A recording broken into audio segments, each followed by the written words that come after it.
بەرنامەی ئەمڕۆ با سپۆنسەری کۆمپانیای ئەسێ بۆ بازرگانی مۆبایل شیری ئەڵتونسا.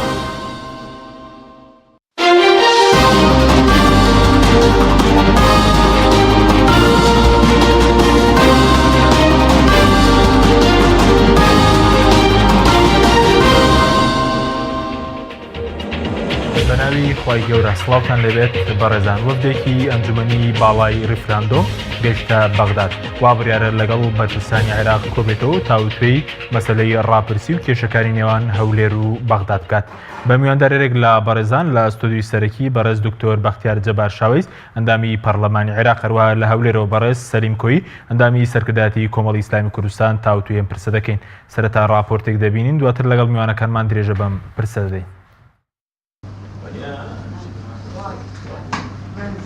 وەفدێکی ئەنجومەنی باڵای ڕیفراندۆ سەردانی بەغدا دەکات و لەگەڵ بەرپرسانی عێراق تاوتوێی ڕیفراندۆم و کێشەکانی هەولێر و بەغدا دەکات. وەفدەکە بەبێ بەشداری کۆمەڵ و گۆڕانەوە پێکاتوە لە فواد حوسێن سەرۆکی دیوانی سەرۆکایەتی هەرێم و ڕۆژ نووری شاوەیز ئەندامی مەکتەبی سیاسی پارتی و ڤیان دەخیل پەرلەمانتاری پارتی لە بەغدا و سعدی پیرە ئەندامی مەکتەبی سیاسی یەکێتی و محەممەد ئەحمەد ئەندامی سەرکردایەتی یەکگرت و ماجد بازرگان پەرلەمانتاری تورکمان لە پەرلەمانی کوردستان و ڕۆمیۆ هەکاری سەرۆکی حزبی بەیت نەهرەین. زانا ڕۆسایی ئەندامی پەرلەمانی عێراق لە فراکسیۆنی کۆمەڵ لە بارەی چوونی وەفدەکەی هەرێم بۆ بەغدا ڕای دەگەێنێت چوونیەوە وەفدە هیچ کاریگەریەکی نابێت، چونکە نێوماڵی کورد پەرتەوازێ و دامەزراوە شەرعەکانیش لە کار خراون. ئەمین بەکر ئەندامی پەرلەمانی عێراق لە فراکسیۆنی گۆڕانی ئاماژە بەوە دەکات لە ڕووی سیاسیەوە شاندەکە نوێنەری گۆڕان و کۆمەڵ و خەڵکی سربەخۆی تێدا نییە. لە ڕووی شەرعیشەوە نوێنەرایەتی هیچ دامەزراوێکی یاسایی و نیشتیمانی ناکات.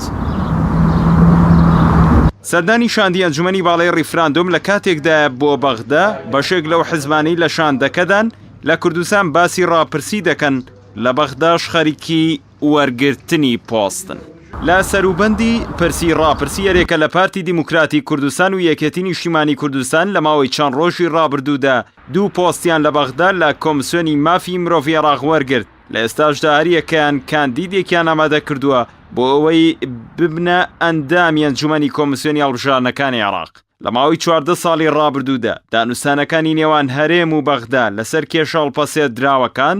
بە حزبی کراون. ئەمەش وای کردووە گفتوگۆیەکی بەرهەمدار لە نێوان هەردوو لە نێتە ئاراوە.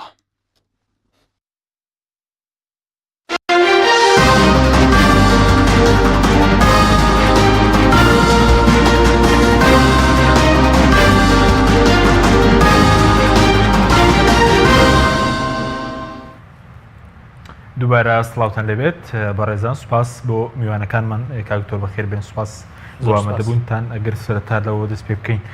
سەرنجی بەڕێستان چیەوەکو ئەندامێکی پەرلەمانی عێراق لەسەر سەردانی ئەو شاندەی کە ئێستا سەردانی بەغدادی کردو؟ زۆر سوپاس. دیارە خۆتان نەزان ماوەیەکی زۆرە کە بڕیار لەسەرەوە درراوە کە هەرێمی کوردستان ڕیفراندۆم بکات و کاتەکەیشی دیاری کراوە بوو بۆ ئەمە بەستە ئەنجومەنێکی باڵا دروست کراوە و ئەنجومەنە باڵای ئیشی ئەوەیە کە سەرپەرشتی پرۆسەکە بکە و سەردانی ناوچەکە بکە، دەوڵەتان بکە و خۆشتان نەزانن لە مانگی ڕابردوو سەردانی ئەوروپای کرد. ئەمڕۆ ئەم شاندە بۆ تەواوکاری ئەرکەکانیەتی بۆ ئەوەی کە بە دنیای دەرەوە بڵێ کە ئێمە یعنی جیا لە ڕاگەیاندن و تەسریحات کە تەبەن هەموو کەسێکە زانێت کە کاتەکە دیاری کراوە و کاردانەوەشی بەدوای خۆی داهێناوە، بەڵام خۆ ئەکرێ بێ بە شێوەیەکی فەرمی نوێنەرایەتی ئەم حیزبانە بچن لەوێ باسی مەسەلەی ڕیفراندۆم بکەن و ئەجەندای ئەم شاندە ئەوەیە کە بەغا ئەڵێن ئێمە ڕیفراندۆمەکەین و وەکو ئەوەی کە باس کراوە باز لەوە دەکەن کە ئیتر ئێمە ناتوانین لەگەڵ ئێوەدا بگونجین یان بمێنینەوە بژین بە یەکەوە و دەمانەوێت خیاری تر هەڵبژێرین. ئەوش مەسەلەی وەرگرتنی ڕای خەڵکی کوردستانە سەبارەت بە جیابوونەوەکە و ئەمانەوێت بە شێوکی ئاشتیانە بێت، دوور لە کێشە، دوور لە شەڕ، دوور لە گرژی لە نێوان هەردوولادا. ئەمە مەهامی ئەم سەردانی ئەم شاندەیە. بەڵام بەس کەوتور پێ دوایە شاندە تعبیر لە هەموو خەڵکی کوردستان دەکە یاخود کەم کوڕی تێدایە ئەم شاندە خۆی ئێمە ئەگەر بڵێین بە واقعی بۆ مەسەلەی کەم و کورتی بەتەکیید یعنی هەتا ئێستا هەموو هێزە سیاسیەکان کۆگ نەبوون لەسەر مەسلەی ڕیفراندۆم کەواتە کە هەموو هێزەکان نەبن یعنی من پێم وایە باجەکەی ئەم شاندە بیدا یان بۆی بیدا کە هەموو هێزەکانی لەگەڵانیە نوێنەری هەموو هێزەکانی لەگەڵانیە على الأقل نوێنەری ئەو هێزانی لەگەڵانیە کە لە پەرلەمانی عێراق نوێنەریان هەیە بۆ نمونە ئێمە 5 فراکسیۆن لە پەرلەمانی عێراق 5 فراکسیۆنی کوردی نوێنەری هەیە نوێنەری دوانیانی لەگەڵانیە بۆیە دەبینیەوەی سەر لە راپۆرتەکەی جەنابیشتانان ئەندام پەرلەمانی ئەو دوو فراکسیۆنە فراکسیۆنی گۆڕان و کۆمەڵ تەحەفوزیانەیە و بە شاندێکی تەواوی نابینن بۆ ئەوەی کە نوێنەرایەتی خەڵکی کوردستان بکە بەڕێزیش بە شاندێکی تەواوی نابینی من بە شاندێکی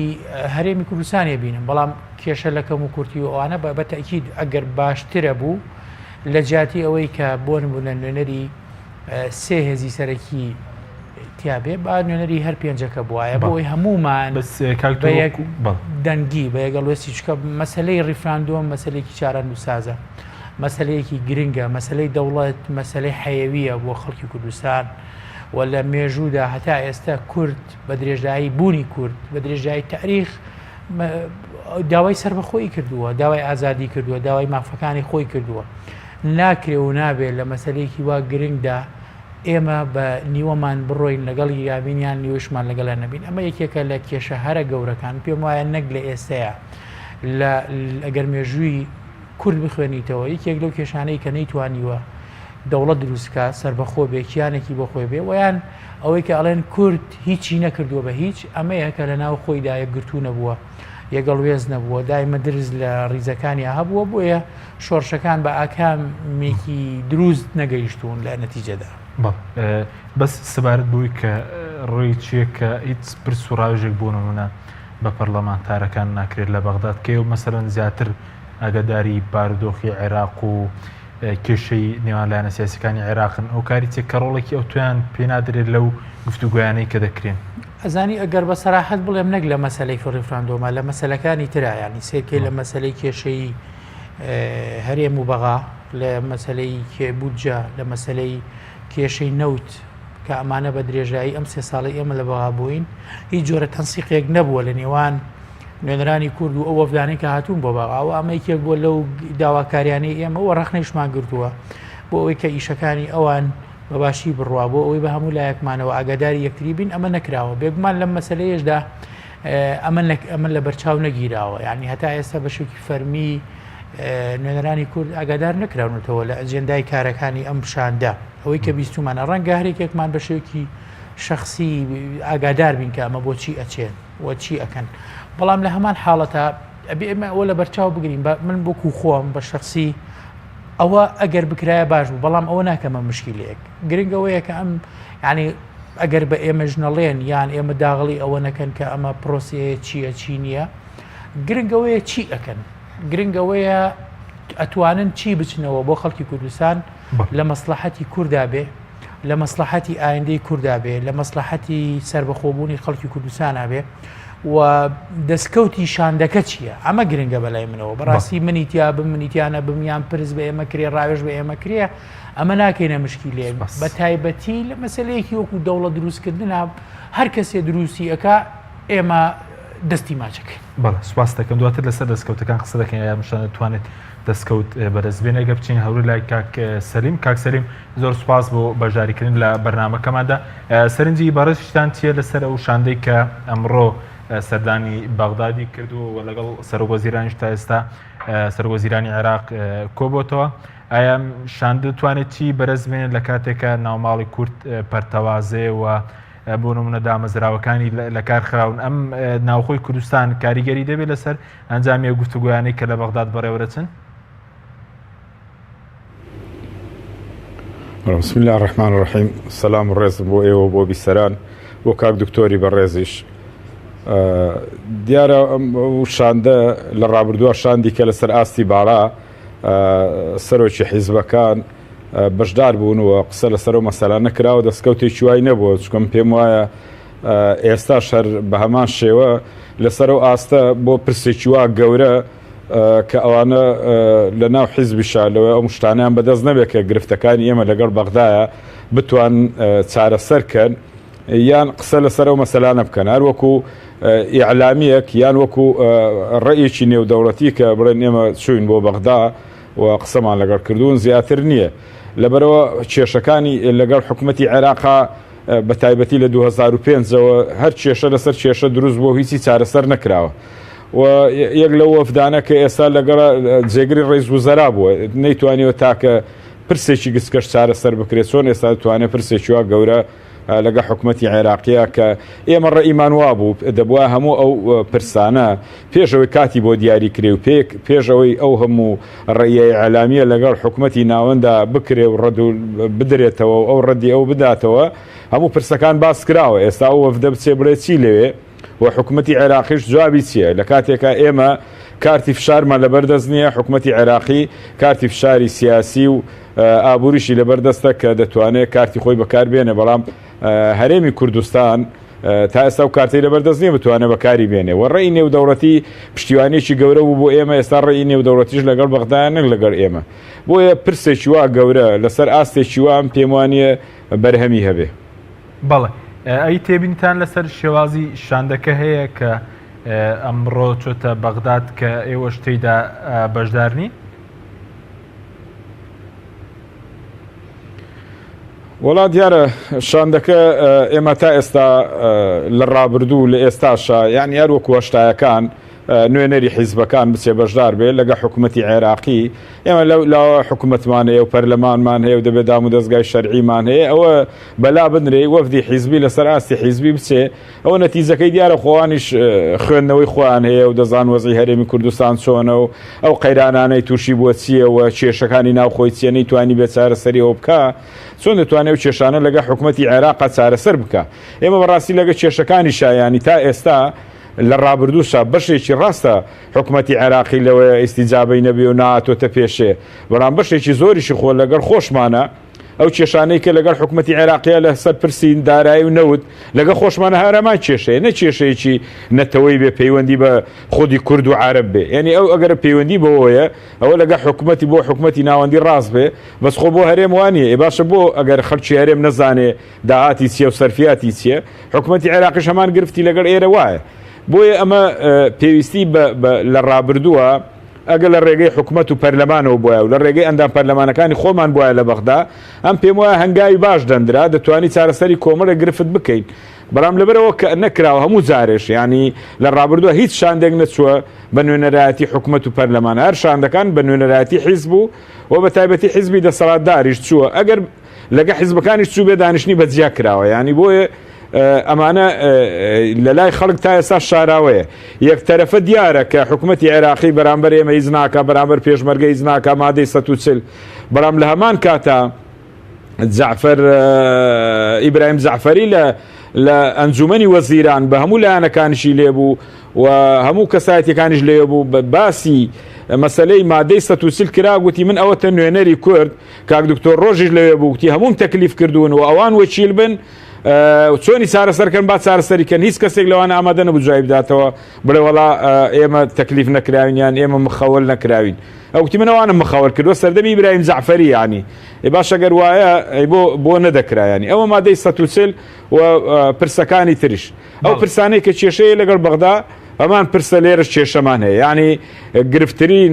گەورەترین کێشە لەگەڵ هەرێم و ناوەندا لە ناو هەرێمە و لە ناو عێراقیش ئێستا بەشی چارەسەر بووە مەسەلە داراییەکەیە ینی دیار نییە ناشەفافە ناڕوونە و خەڵکیش بەڕاستی گومانی زۆری بۆ دروست بووە کە ئەمە حەقیقەتی نییە خۆ دیارە ئەگەر حەقیقەتی هەیە ئەدی باشە بۆ خەرچێک ناگرێتەوە ئیلا خەرچی موچەخۆر و پرۆژەکانی بڵین نەتەوەی حکومەتەوەی پەیوەندی بە خەڵکەوەی ئەوانە نییە بۆ ئەوانی کە هەموو شتێک هەیە مەفتوحە و پارە هەیە و ئەجا باسی هەموو دۆڕان و پارە خواردن و ئەوانش دەکرێەوە هەر بەڵێ سوپاس دەکەم دواتەگرم بڵای بەرزکای دکتۆر سەبارەت بە لایەنە عێراقیەکان ئێوە لەناو پەرلەمانی عێراقن و بێگومان لەگەڵ لایەنە عێراقیەکان پێشتر گفتوگۆتان کردووە هیچ لایەنێکی عێراقی هەیە کە نەرمی بنوێنێ بەرامبەر بە ڕاپرسی هەم لەناو شیعە هەم لەناو سوننەکان ئەوەی کە ئێمە تێبینیمان کردووە لە ڕاستیە کۆی لایەنە سیاسیەکان لەناو پەرلەمانی عێراقی بە شیعە و سوننەوە بە چەپ و ڕاستەوە بە هەموو پێکاتەکانی ناو پەرلەمانی عێراقی لەگەڵەوەدان کە کورد لە ناو دەوڵەتی عێراقیە بمێنێتەوە و ڕیفراندۆم نەکات و مۆزۆی سەربەخۆیی لە ئێستا ئەوان نەگەڵیانین و پێیان وایە کە ئەمە پرۆژەیەکە بۆ تەقسیمکردنی عێراق و سەرەتای تەقسیمکردنەکە لێرەوە دەست پێکە ئەوان نەک لەگەڵیانین بەڵکو مەسلەی تەقسیمی عێراقیش ئەخەنە سەر شانی کورد کە کورد ئەبێتە هۆکاری ئەوە بەڵام لە ڕاستی ئەم هینا با بڵێن ئەم کاردانەوانە یان ئەم دید و بۆچوونانەی کە ئەم لایەنانە هەیەە فەرقی هەیە یعنی جیاوازی هەیە جیاوازێکە هەیەە زۆر توندا هەیەە زۆر زۆر توندە نەرمە بەرامبەر لە ناو شیعەیە هەیە زۆر توندا لە ناو سونەیشا هەیە و لە هەمان کاتا لە ناو هەردوو لاکەیشە ڕەنگە نەرمیش هەبێت بەڵام لێ خاڵا ینی ئەتوانم بڵێم کۆکردنەویژەوەیە کە کورد بمێنێتەوە لە عێراقا و ئیسیفتا نەکرێت و کێشەکان چارەسەر بکرێت بۆیە ئێمە تا ئێستا گوێمان لەوە نەبووە کە لایەنێک یان کەسایەتێک باسی ئەوە بکە کە با کورد جیا ببێتەوە و ئیسیفتا بکەوە سربەخۆیی ڕابگەیەنێ بەڵام لێرەدا یەک پرسیارەیە ینی ئێمە بە سەراحەت قسە بکەین ئەگەر ئێمە چاوەڕێبین عەرەب بە شیعە و بە سوننەیەوە تورک بە هەموو پێکاتەکانی ناو دەوڵەتی تورکیاوە و ئێرانیش بە فارس و ئازەری و کێوکێ ئەمانەوە چاوەڕێەوە بکەین کە ئەوان بڵێن فەرم و بڕۆن سەربەخۆ بن بە تەکید ئەمە ڕووینادا بۆ بە هەموو شێوەیەکیش لەگەڵ ئەوەدانین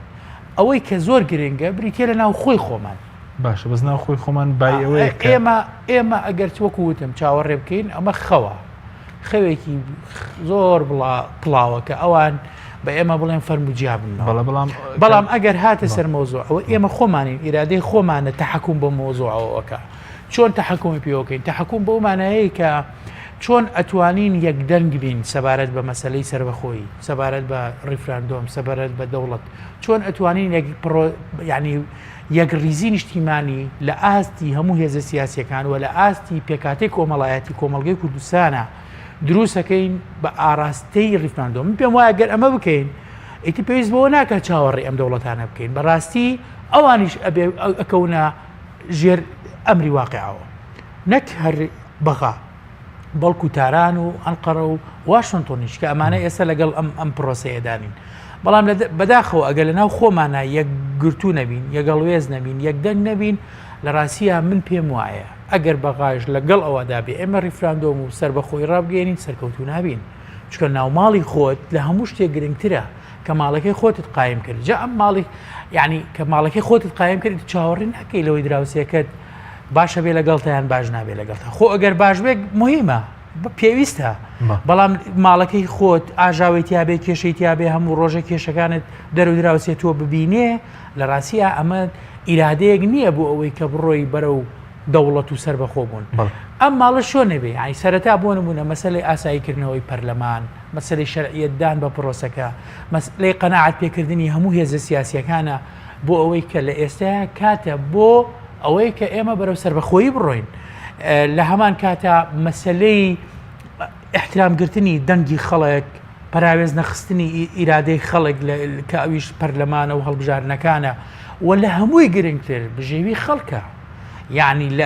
لە سەروی هەموو ئەمانەوە بریتە لە قوتی خەڵک لەوەی کە خەڵک بە سکی برسیەتیەوە ناتوانێت بڕوا بەرگەی ناخۆشی و خۆشیەکان ساردی و گەرمیەکانی دوای پرۆسەی ڕیفراندۆم بگرێ ئەمەیە کێشەکە تۆ لێرەدا ئەگەر هەوڵتدا لە ڕووی یاساییەوە زمینەیەکی لەبارە دروست کرد لە ڕووی سیاسیەوە زمینەیەکی لەبارە دروست کرد لە نێوان هێزە سیاسیەکاندا لە ڕووی اقتصادەوە زمینەیەکی باشت لە دروست کرد بۆ ناو خەڵک موچەی بدەرێ لە کاتی خۆیان بازار ببوژێنەرەوە ژیانی خەڵک شەفافیت لە هەموو کۆی سێکتەرەکانی کۆمەڵگەدا من پێم وایە میلەتی کورد زۆر زۆر بەهێزە میلەتێکە کەم میلەت لە دنیا هەیە بتوانێت بەقەدەر میلەتی کورد بەرگەی ناڕەحەتی و ئازار و ئێمە ئەنفالیان کردین کیمیابارانیان کردین بەرگەمان گرت و دوای ڕاپەڕینمان کرد لەبەرەوە لە ڕاستیە ئەگەر ئەمانە چاک بکەین بە تەکید بەرگەی ئەو ناخۆشیانی بەڕێز دەڵی خەوە ئێمە چاوەڕێ بکەین کە ئەوان دەوڵەتمان پێشکەش بن بەڵام بە بۆ چوون تو ئێستا خەوە بەم پێکاتی ناو ماڵی کوری کە دەڵێ ماڵێکی ڕێکمان هەبێ ئەو ماڵە ناکوکە بگەین بە سربەخۆی زۆر گرنگە ئەم ماڵە ڕێک بخێنەوە من پێم وایە دەرفەتی ژەیە هەرچەندە کاتی زۆر ڕۆشتوە دەرفەت دێ یعنی بۆ نمونە ئێستا ئەوەی کە زۆر گرنگە لە ناو ماڵی کوردیا بۆ ئەوەی یەکگرتوو بێ بە تەواوەتی بریتە لە مەسلەی بزوتنەوەی گۆڕان و کۆمەڵی ئیسلامی بزوتنەوەی گۆڕان لەم هەفتەیەدا کۆبوونەوەی کرد بە ڕسمی ئەڵێ ئێمە دانیشتن لەگەڵ پارتیاکەین و دانیشتن لەگەڵ هێزەکانە ئەکەین بۆ ئەوەی کە پەرلەمان ئاسایی بێتەوە و لە ناو پەرلەمانە قەرار لەسەر پرسی ڕیفراندۆمیش بدرێ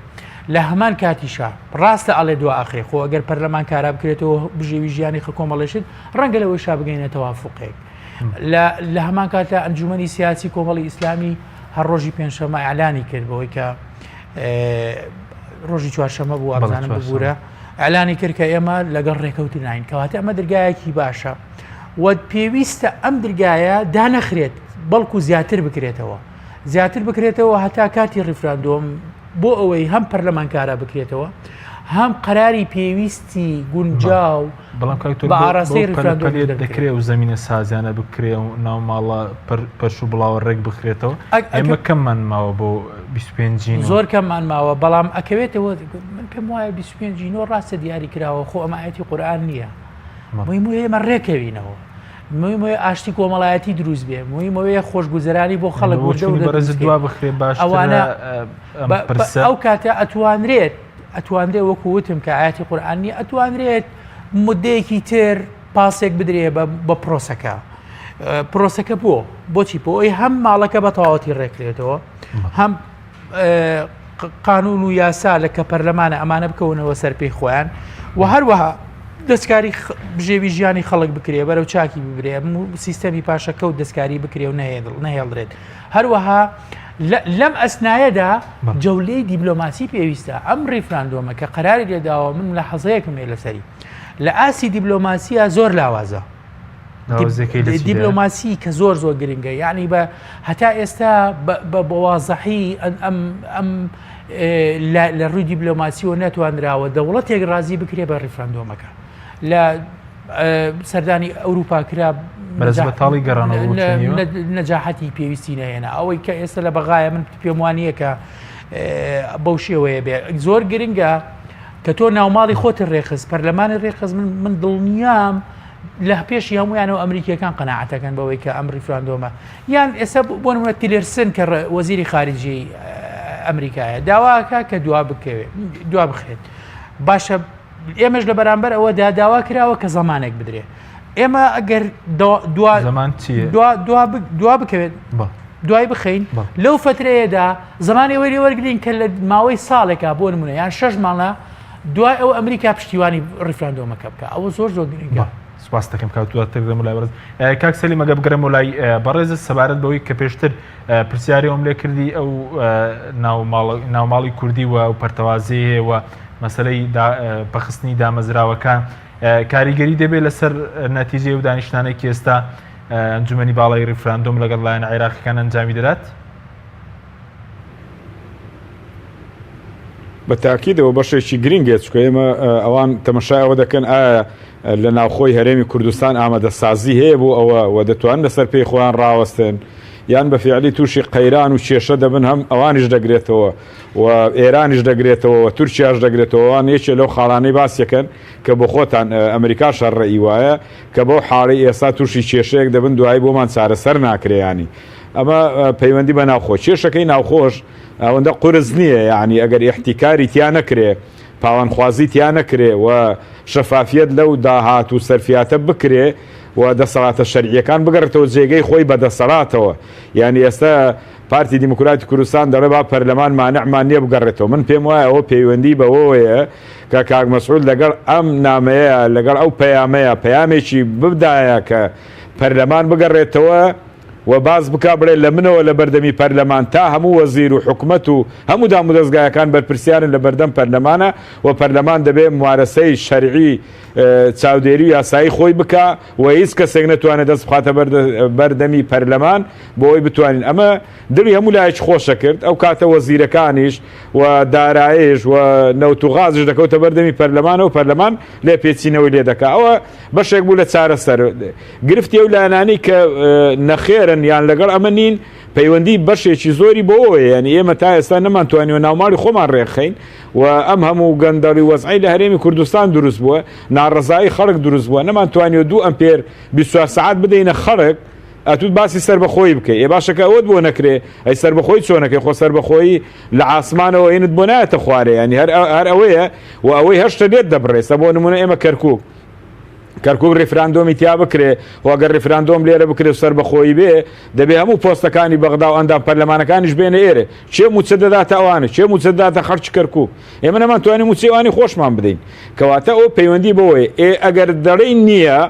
ئێمە گەر هەموو قەنەعەتمان هەبێ کە نییە و نەوت دەڕۆ پارە نییە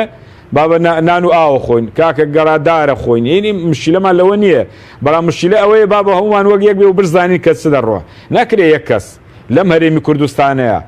بە ملیۆن و بە ملیار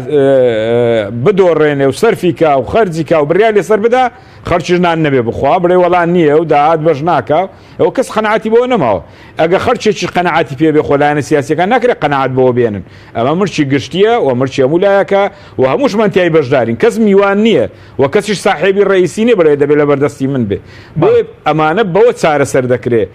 ماڵی ناوخۆ و نیگەرانی لایەنەکان بەوانە چارەسەر دەکرێت نەک بە ئاشتەوایی ئێمە گار سەردانی پارتی دیموکراتی کوردستان کەین کێشەمان نییە ئەوان سەردانی ئێمە دەکەن کێشەمان نییە لەگە هیچ لایەنێک هیچ کەسێک کێشەی نییە بەڵام کە دێتە سەر بابی عەدالەت و بابی بژێوی خەڵک و داهاتی ئەم هەرێمی کوردستان و دابەشکردنی ئەم هەرێمی کوردستانە پێویستە بەوە عەدالەتە بێ و بەرچاوی خەڵک ڕوونکەین ئێستا کاک دکتۆر لەوەیە ئێستا گە نەزانێ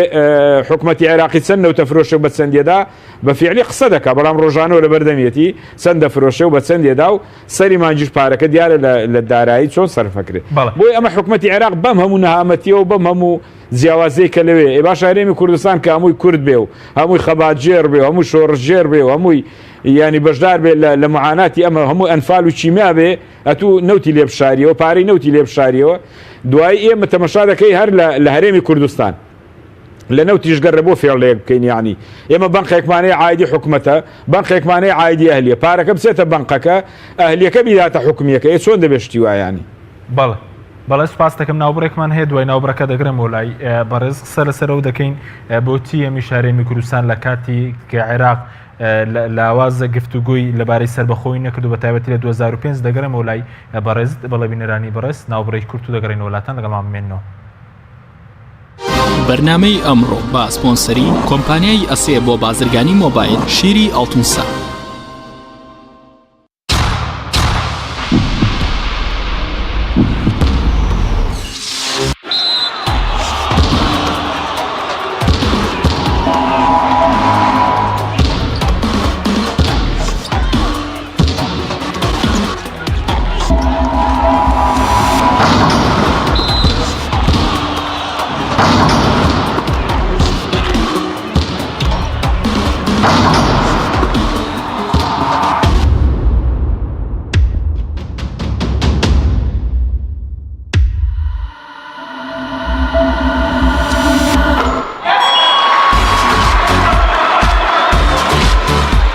سەرکەوتنە گەورەیە تەنها شیری وشکی ئەڵتونسای تەمێکی ڕاستەقینە و 100% سروشتی نۆشی کەو هەمیشە بە بەهێزی بمێنەرەوە.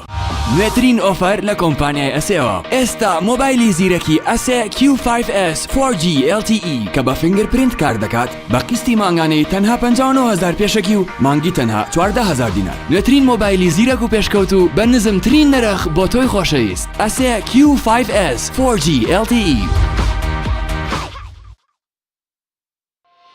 کۆمپانیای بەیزا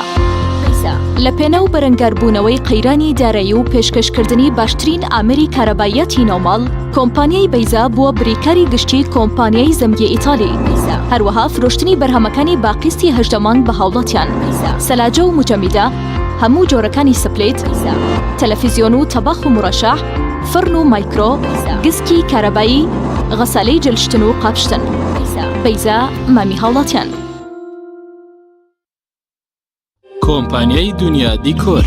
کۆمپانیای دنیا دیکۆر ئامادەیە بۆ دانانی دیکۆراتی ماڵ و شوێنە گشتی و حکومیەکان. کۆمپانیای دنیا دیکۆر هەڵدەستێت بە دروستکردن و دانانی کەوانتەر و ژووری نووسن و ئۆفیسی گەشت و گوزار و جبسم بۆردی مەغریبی و کاغەزی دیواری ئیتاڵی و تەختەی ئەرزی تورکی و ئەڵمانی و جیاکردنەوەی هۆڵ بە HDF و MDF و داری سروشتی. کۆمپانیای دنیا دیکۆر دنیایەک بۆ دیکۆراتەکانتان. ناونیشان سلێمانی فەرعی یەکەم شەقامی بازنەی مەلیک مەحموود بەرامبەر پارکی مەلیک مەحموود. فەرعی دووەم شەقامی بازنەی مەلیک مەحموود بەرامبەر سۆپەرمارکێتی ئاڵتون. فەرعی سێیەم ناوچەی پیشەسازی یەک بەرامبەر تاقیگەی بیناسازی. کۆمپانیای دنیا دیکۆر.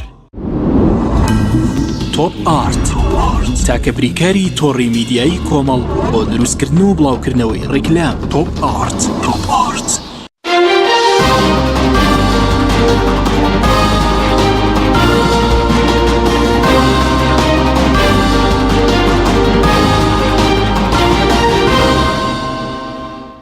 دووبارە سڵاوتان لێبێت بەڕێزان. کاک سەلیمەگە بگەڕێنەوە لای بەڕێز سەبارەت بەوەی کە هۆکاری چیە کە بۆ نمونە کاتێک کە عێراق لاوازە لایەنە کوردیەکان کەمتر باز دەمەسەرە چارن و سازەکان دەکەن بۆ نمونە لە 2005 کە عێراق بە تەواوی لاواز بوو، بڵین لە 2003 کە عێراق بە تەواوی لاواز بوو. بەڵام ئێستا دەبینین کە عێراق خۆی ڕێکخستۆتەوە ئێستا ئێمە گفتوگۆ لەبارەی مەسلەی سربەخۆیی دەکەن یاخۆ ئێستا بەڕێز وتت کە عێراق کۆمەڵە کارتیەیە ئەو کارتانە چین کە عێراق دەتوانێت بەرامبەر ئێمە بەکاریان بێنێت.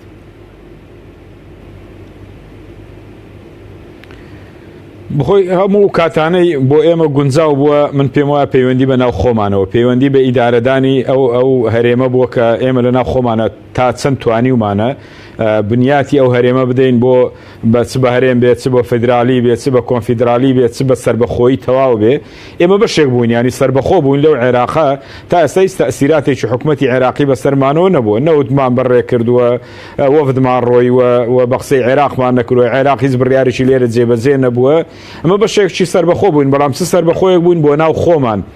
ئێمە گەر بمانتوانێت ئیدارەیەکی باش یاریان بدەین پێش 2003 لە 2003 بۆەوە کە حکومەتی عێراقی نەما بمانتوانێت ئەو جێ ناوچەکانیش بۆ خۆمان بگرین و ئیدارەیەکی باشی بدەین کە هەموو ئەو ناوچەی شایدی بۆ بداینە بەڕاستی لەو هەموو قەیران و بێسەروبەری عێراقا هەرێمی کوردستان و ئەو شوێنانی کورد دەستی بەسەراگرتووە ناوچەیەکی ئارامە و توانیوەتی ئیدارەیەکی باش بدا، یەک ئیدارە بدا و مەرجەعێکی باشی هەبێ. ئێمە نەمانتوانیەوە کەرکووگەوە نمونەیەکی زۆر زیندووە کابەر چاوی هەمومانەوە داریان بەسە بەردەوە نێشتەمیان کێشایەوە بۆ دەڤەری سلێمانی و دەڤەری هەولێر. هەتا ئەمریکەکان بە جواب هاتمتیان کاکە ئێوە دوو ناوتان لێناوە، یەک دەڵێ قودسی کوردستانە، یەکیش دەڵێ دڵی کوردستانە، ئەی بۆ تاڕانی دەکەن ئەو شەریکانەتان بۆ برد بۆوێ. ینی ئەمە تەعاملی ئێمە بۆ لەگەڵ ئەو ناوچانە. ئێستا ئێمە گەر ئەو خاوەنی ئەو سیادەی خۆمانین و خاوەنی سربەخۆین، بەڵام پێویستیمان بەوەیە ڕێی نێودەوڵەتیمان لەگەڵ بێ. ئێستا ڕێی نێودەوڵەتی لەگەڵ ئێمە نییە بە پێچەوانەوە لەگەڵ عێراقە. هۆکارەکەی چییە؟ ئێمە دەبێ وەفدی ئێمە زیاتر لەگەڵ ئەوە لەگەڵ هاوپەیمانان لەگەڵ وڵاتانی ئەوروپا بە تایبەتیش بەڕاستی ئەمریکا زۆر گرنگە، چکۆ تا ئێستا وەسایی بەسەر عێراقشەوە هەیە و بەسەر هەرێمی کوردستانیشەوەیە. دەبێ ئێمە لەوە کۆڕینەوە ئایا ئەمریکا بۆ لەگەڵ سربەخۆی هەرێمی کوردستانە نییە لە ئێستاە یان لە داهاتووەکەی لەگەڵ دەبێ. ئەمە خاڵێکی گرنگە. دووەم ئێمە تەعاملی ئێمە لەگەڵ ئێران و لەگەڵ تورکیایە بەڕاستی هەتا ئێستا پێگەی ئێمە بەس بەو حدودەوە وەستاوە، چ لەگەڵ تورکیایە کە نەوتمان بۆ دەفرۆشێ و هەندێکی دەبا، چ لەگەڵ ئێرانە کە هەموو حدودەکەی کردوێتەوە توزارەت و بازرگانی و خواردەمەنی هەموو لێەوە دێ. ئەوە پەیوەندی بە ڕوحی ئێمەوەیە، ئێمە نەمانتوانیوە لەسەر پێی خۆمان ڕاوەستین. ئەمانش پێویستی بۆ دڵنیایەکی باش بکرێنەوە و ئێمە دەتوانین بۆ داهاتوو چ بکەین. ئەمە دەکرا قسە لەسەرەوانە بکرێت دوای ئەمە هەموو دوای ڕێکەوتنەکانی ناوخۆمان، دوای ئەوەی بتوانین ئێمە لەسەر دام و دەستگا شەریەکان دەنا بەو شێوەیە هەموو دنیا ئێستا دەزانێت ئێمە کەناڵەکانمان کەناڵی سەتەلایت بە هەموو ئەوروپا و ئاسیا و عێراق و ئێرانی دەزانێت کە وەزعی ناوخۆ چۆنە. ینی ئێ باشە گەر وابێ ئەمان من پێم وایە بەشێکی درسۆزیش بێ کە دەڵێن با تووشی قەیرانی کە نەبن، لەو قەیرانە بگوازینەوە بۆ قەیرانیشکە. باشە ئەگەر ئێمە نتوان کاک عەبدولحەکیم ئێمە گە نتوان ئەو گرفتە گچکانە، یعنی یەکێک دەڵێ من ئیماندارم باوەڕم بەخوا هەیە، بەڵام نە نوێژەکان نە ڕۆژی دەگرێ نەزەکە ئیشێکی خێر ناکە. ئەم برادرانە دەڵێن ئێمە کوردستانی و نیشتیمانی تۆخە لەسەر ئێمە باشە تو نابێ شتێکی بۆ بکەی ئەگەر ئەوەندە کوردستان خۆشەوەندە دەونەتەوەی خۆشەوێ باشە باش شتێکی بۆ بکە بۆشت بۆ خۆت دەکەی بۆ کۆمپانیا بۆ خۆت دروستەکەی بۆ کۆمپانیا بۆ ئەم هەرێمی کوردستانە دروست ناکەی خزمەتی بکایانی دەبووە هەموو کۆمپانیانەی ئێستا کۆمپانیا زەبەلاحەکان هی ئەم خەڵکە بووە و مرچی هەرێمی کوردستان بووە نەکەی تاکەکان لەسەر خوێنی شەیدان کە ئێستا بۆتە گرفتێکی گەورە و چاریش ناکرێت. بەڵێ سوپاس دەکەم دواتە گرێم و لای بەرەزت وە پرسە لەسەر ئەو دەکەین بۆچی لە ئێستادا مەسەر ڕای نێودەوڵەتی و تامریکاش لەگەڵ سربەخۆی نیە لەگەڵ عێراقدایە دواتە گرێم و لای بەرەزت کاک دکتۆر سەبارەت بۆی کە ئەو دەستکەوت بەرەزوت گرینگەوە دەستکەوت بەس بێنرێت لەو شاندەی کە دەچن بۆ بەغدا پێ دوایە دەتوانرێت هیچ دەستکەوتێک بەرز بهێنرێت؟ ئەزانی خۆی لێ ئەمان کە ڕۆشتوون ئێمە بۆکو ئاماژەم پێکرد پێشوەخێت قەراری ئەوێ دراوە یعنی لەسەر ئەوەی کە ئایا لەگەڵ ڕیفراندۆم یان ڕیفراندۆ نیم هەر حەیدەر عەبادی خۆی لە چەند ڕۆژی ڕابردووە باسی لەوە کرد کە ڕیفراندۆمەکەی هەرێمی کوردستان دەستوری نییە کەواتە یعنی ئەم لەگەڵ تعامل لەگەڵ دەستوراکە ئایا هەرێم کوردستان ئەتوانێت ڕیفراندۆم بکەیان نایکە بەڵام لایەنە کوردەکان لە 2005 کەم تەرخەم نەبوون بۆ نمونە بە مادەیەکی ڕوونی دەستوری لە ناو دەستوری عێراقدا مافی ڕاپرسی و ڕیفراندۆم دیاری بکەن ئەزانە ئەو پەیوەندی بەکەم تەرخەمیوە نیە ئێمە ئەگەر پەیوەندی بەچیەوە پەیوەندی بۆ یەک نوقتە لێرە هەیە ئێمە کە چوونەتە بەغا بۆ ئەوە چوونەتە بەغدایەکی دیموکراتی فیدراالی و شەراکەتی ڕاستەقینە هەبێ لەوێ ئێستا هەستەکرێ لە ڕاستیە شەراکەت نییە جا ئەمە پەیوەندی بەوە کێشە لەگەڵ بەغا دروستیەکە ئێمە دروستیەکەین بۆیە نەماتوانێت دۆخی کوردستان باشیان عێراق پەرلەمان وگینەکەت وەڵامی ئەوەی پێشووتر بەمەوە جارێ بۆچی ئەم مادەیەتیانە لەبەرەوەی ئێمە بەشێکی زۆر لە مافەکانمان لەناو دەستورە چەسپیوە ئیتر پێویست بۆ ناکات تۆ بڕۆی باسی سربەخۆیی بکەیت بۆ لەو کاتەیە کە قەرارمانداوە عێراق بینا بکەینەوە لەسەر ئەساسی دیموکراسیەت و فیدراالی لە هەمان کاتە بۆ نمونە مادەی 140 تایە بۆ چارەسەرکردنی کێشەی خاک مادەی 4 تایە کە باسی زمانی ڕسمی کوردیەکە مادەی پێشمەرگەی تایە لە مادەی تقریبەن چلەکانایە یاری مادەی 112 تایە بۆ دەسەڵاتی دەرهێنانی نەوت و شۆنەوەمانە کێشەکە لەوە لە دوای ئەم حاڵەتەوە بوو لە دوای 2005 بوو کە لادانی دەستوری دروستە بێ ئێستا بیریشن نەچێ ئەم وەفدەی کە چووە بۆ بەغا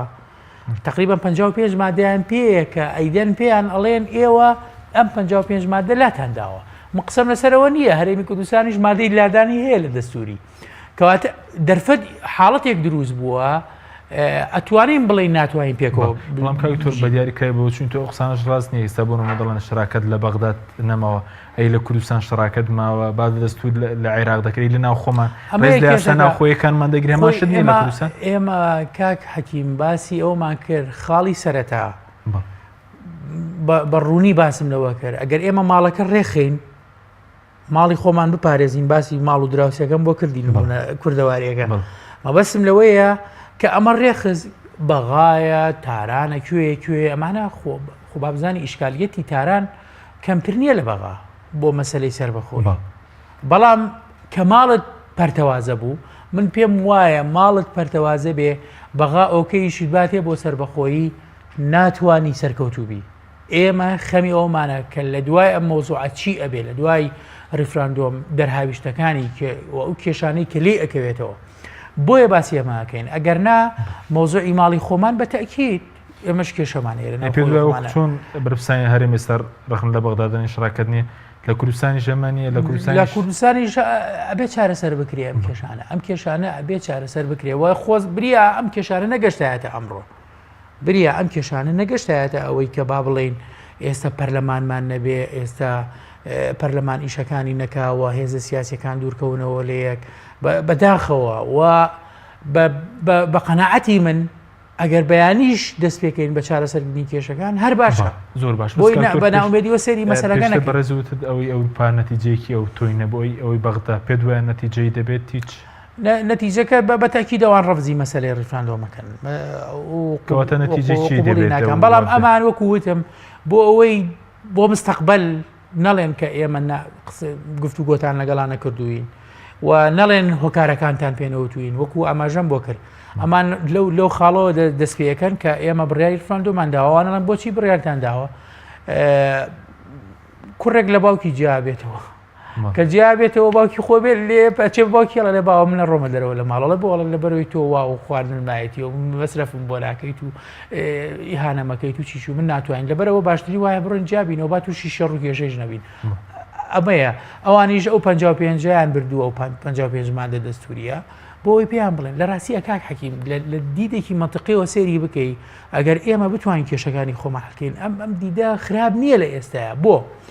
یعنی جەنابەت باسی مەسلەی بەهێزی بەغات کرد بەغا ئێستا بەهێز نییە هەمومان ئەزانین 2023 بەغا عێراق دروست نەبوو عێراق ڕووخا بوو تەواو ئێستا عێراق ئەگەر مەوزوع تارەکانی ئەمریکا و کۆمەڵگەی نێودەوڵەتی نەبووایە ئێستا داعش بەغای گرت بوو خۆ ئێمە جاری وا بوو لە ناو پەرلەمانە بووین شەی وا هەبوو لەگەڵ برادرانە داعش نزیک بۆتەوە لە مەتار مەبەستم لە چییە عێراقێک گەشتێتە ئەوەی لە پاش 11 ساڵ سێرکە لە 2014 یعنی داعش هات لە دوای 11 ساڵ لە حکومڕانی و دەستور و ئەوانە ڕێکخراوێکی تیرۆریستیە داگیریەکە ئەمە لە لایەکی تریشەوە لە ڕووی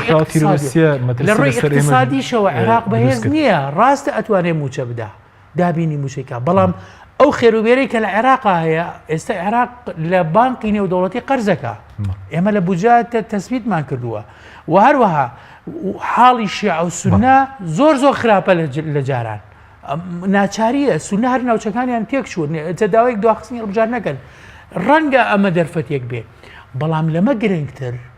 لەم دەرفەتێکە بۆ نمونە ئەوانەڵێن با دەرفەتە بۆ ئەوی ڕفراندۆم بکەین و لە بەرامبەریشە ئەوانەی کە لە بەغانەڵێن ئیستیغلالمانەکەن لەبیری نەچێ عەبادی و هێزە سیاسیەکانی تر ئەڵێن ئەمە کورد ئیستیغلال چین ئەزانن ئێستا ئێمە زەعیفین بۆیە ئێستا ئەماکەن داوای جیابوونەوە ئێستا پێدا پێگەی هەرێم بەهێزتر لە بەغداد ئێستا هەرێمی کوردستان یەک ریزی نیشتیمانی دروست ببێ بەڵام ئێستا دروست نەبووە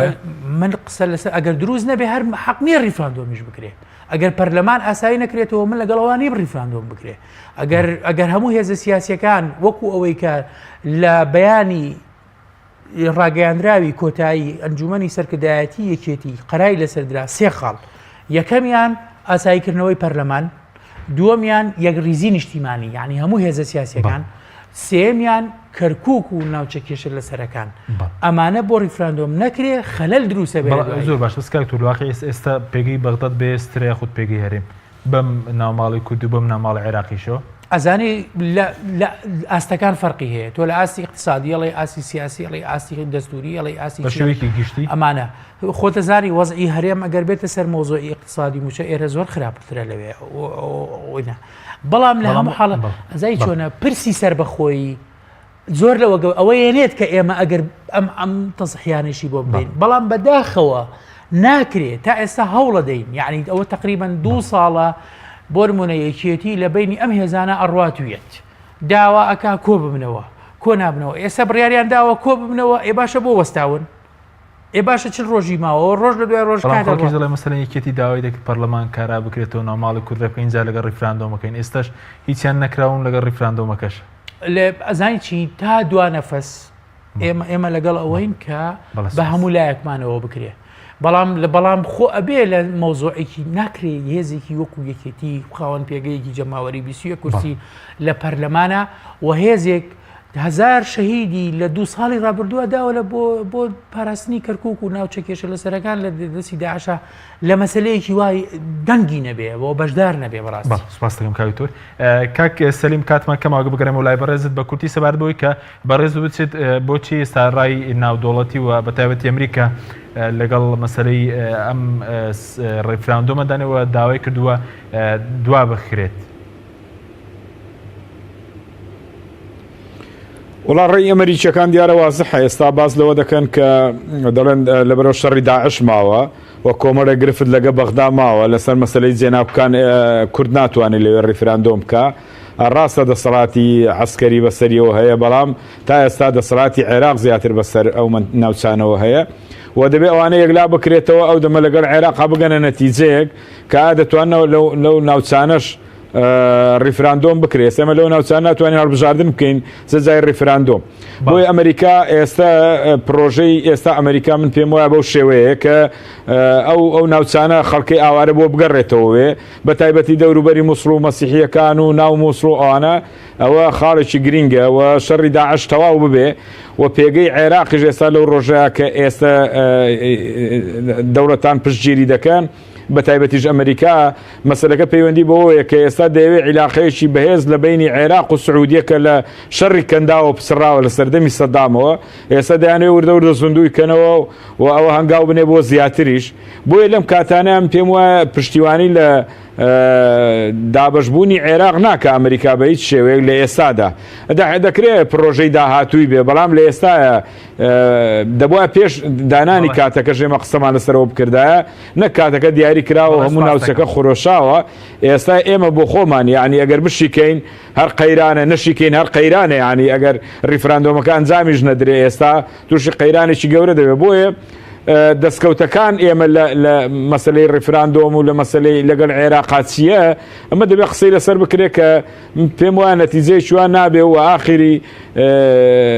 پرۆژەکە لەوەیە بە ئاخاری چوا بڕوە کە ئەوەی لەدەستشمانە لەدەستمان بچێت بە تایبەتیش جێ ناکۆکەکان ئەوە هەر زۆر گرفتی گەورەیە لە بەردەمیدا ئێستا. بەڵای سپاس دەکەم کاکتۆرنی خولەک سەبارەت بووی کە باز لەو دەکرێت کە بۆ نمونە ئێستا هەم بۆ نمونەیەکی تینشمان پارتی لە بەغدا سەرقاڵی پۆستن و وەرگرتنی پۆستن لایەکش باسی ریفراندۆم دەکەن لە کۆمیسیۆنی مافی مرۆڤ و ئەگەر بە کورتی بێت پێم خۆش بۆ ئەو باسکرد بە کورتی نییە بە جوانی قسە سپاس دەکەم کاتمان کەمەوە کاتمان ماوە ئەو مەوزوعە لە راپۆرتەکەشتا نابوو هەستم کرد غەدرێکتان کردووە لەوە بواە وانە بواە ئەو پۆستانە هی ئێستا نییە ئەو دوو پۆستە بە کۆمیسیۆنی هەڵبژاردنەکانیش و ڕاستە ئێستا یەکلایی بۆتەوە تقریبان 2 ساڵ لەمە و پێشە تا ئێستا کێشەی تیا بوو کاندیدەکان 2 ساڵە لە ڕنێراون خەلەل هەبوو لە بینی پێکاتەکانە حتا گەشتی نەتەوافقێک لە ئێستا باشە ئێستا ئێمە لە خەریکە 2 ساڵ شەڕی بۆ ئۆکەین بڵین نا ئەمە یەک دووهام من پێم وایە مەوزوعی ریفراندۆم یان با بڵین دەوڵەت دروستکردن هەتا ئەو دقەیە کە بەڕەسمی هەموو قرارە دەین کە ئەگەڕێنەوە بۆ ئەوێ خۆ بێ بۆ بەیانی ڕێنەوە بۆ کۆبنەوەی هەموو خۆیان ناونووس کرد بۆ هەڵبژاردننیاتی پەرلەمانی عێراق وایە کە مانگی 4 ساڵ داهاتوو بەتەکید ئەخ خۆتۆ هەموو ئەگەرێک ئەمە بۆچی ئەزانی چۆنە هەموو ئەگەرێک کراوەیە جارێ با یەکش دێرێرە مۆزوعی ریفراندۆم خۆ هەندێک قسە هەیە لەسەرەوەی کە ئەمە وەکو کارتێک بەکارەهێنرێ نەک بۆ دەوڵەت یان کارتێکە ڕیفراندۆمەکە حازر ئەکرێ 2 ساڵیکە ڕەنگە بڵێ ئەوە دەوڵەت کارتێکە بەرامبەر بەغداد بەرامبەر بە بەخا بڵێ بۆچی لەم فاوزاتە ئەڵێن کاکە ئێوە بۆ ڕان لێر ناکەون ئەوە تا خەڵکەکەمان لەگەڵایە ئەڵێن دەوڵەت ڕابگەێنین لەبەرەوە من پێم وایە پۆز وەرگرتن و ئەوانە وەکو چۆن ئێستا ئێمە ئەندام پەرلەمانین خەڵک دەمی پێداوین ئەبێ بڕۆینەوە بۆ ئیشەکەمان هەتا ئەو دقەیەی کە قەراری کۆتاییە. سپاس بۆ بەڕێز دکتۆر بەختیار ئەندامی پەرلەمانی عێراق لە سوودی سەرکی لەگەڵ ماویرەوە بەڕێز سەلیم کۆی ئەندامی سەرکرداتی کۆمەڵی ئیسلامی کە لاولێرە و لەگەڵ مامی سپاس بۆ بینێرای بەڕێز سپاس بۆ ئەو کاران باتان لەگەڵ.